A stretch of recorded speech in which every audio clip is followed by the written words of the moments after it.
বিতর্কিত পাঠ্যক্রম বাতিল ও জাতীয় শিক্ষানীতি সংস্কার শীর্ষক সেমিনারের সম্মানিত সভাপতি নিজামুদ্দিন আদনান, উপস্থিত বিভিন্ন দলের শীর্ষ নেতা, সামনে উপস্থিত ছাত্র ভাইরা, সাংবাদিক বন্ধুরা, আপনাদের বাংলাদেশ ছাত্র মিশনের পক্ষ থেকে আন্তরিক শুভেচ্ছা ও অভিনন্দন জানাচ্ছি। আসলে দেশ আজ চরম ক্লান্তিকাল অতিক্রম করছে। স্বাধীনতার 53 বছরও আজকের আমাদের শিক্ষা নিয়ে আন্দোলন করতে হচ্ছে। আসলে আমাকে এখানে একজন ভাই বললেন যে আসলে সর্বঙ্গে ব্যথা মলম দেব কোথায়। আসলে কথাটা সত্য।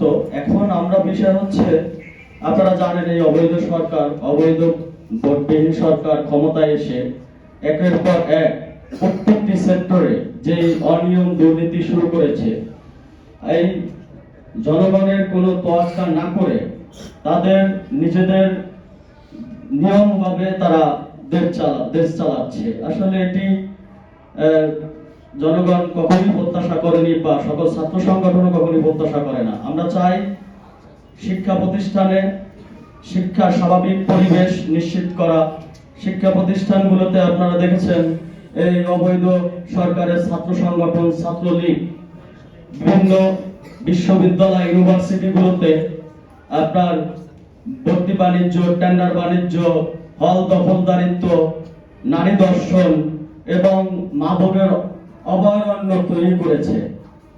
বিশ্ববিদ্যালয়গুলোতে আপনারা দেখবেন যে ওরা একটি এমন আধিপত্য তৈরি করেছে যেখানে স্বাভাবিক যে শিক্ষা ব্যবস্থা ছাত্রদের, সেটি আর সেখানে নেই। আসলে এই সর্বদলীয় ছাত্র ঐক্যের মধ্য দিয়ে আমরা মনে করি যে এই সকল ছাত্র সংগঠনকে সাথে নিয়ে সকল সমাধান নিশ্চিত হবে আমি মনে করি। এখানে অনেক শিক্ষাবিদ রয়েছেন, তারা শিক্ষা বিষয়ে আলোচনা করবেন। আমরা শুনবো মনোযোগ দিয়ে এবং তারা যে দিক নির্দেশনা দিবেন আমরা সেই মোতাবেক কাজ করব। আপনারা জানেন ইতিমধ্যেই যে ঘটনাগুলি ঘটেছে উল্লেখযোগ্য, যেটি হচ্ছে বুয়েটের মেধাবী ছাত্র আবরার ফাহাদকে কিভাবে রাতভর নির্যাতন করে তাকে শহীদ হতে হয়েছে, এবং হাফেজ রেজাউলকে এই যে আওয়ামী হায়নারা কিভাবে রোডের ভিতরে ফালিয়ে তারপর তাকে হত্যা করেছে, বিশ্বজিৎ সহ।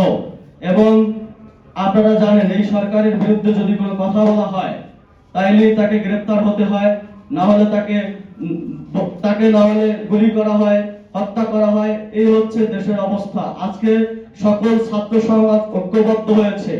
কোনোদিন আমরা ছাত্র সমাজ কখনো কোনো রক্তচক্ষুকে ভয় করি না। আপনারা জানেন আজকে হাজারো মায়ের বুককে খালি করেছে এই সরকার, হাজারো বোনকে বিধবা বানিয়েছে, হাজারো সন্তানকে পিতৃহারা করেছে, হাজারো হাজারো নেতা কর্মীকে বিনা অপরাধে জেলখানায় রেখেছে। আমরা এই সরকারকে অবিলম্বে বিদায় করে একটি গণতন্ত্র এবং জনগণের সরকার প্রতিষ্ঠা করার লক্ষ্যে সর্বদলীয় ছাত্র ঐক্য মাঠে কাজ করবে। সবার ভালোবাসা ও প্রত্যাশা ব্যক্ত করে আমার বক্তব্য এখানে শেষ করছি। সবাইকে আবার বাংলাদেশ ছাত্র মিশনের পক্ষ থেকে আন্তরিক শুভেচ্ছা ও অভিনন্দন জানিয়ে আসসালামু আলাইকুম ওয়া রাহমাতুল্লাহি ওয়া বারাকাতুহু।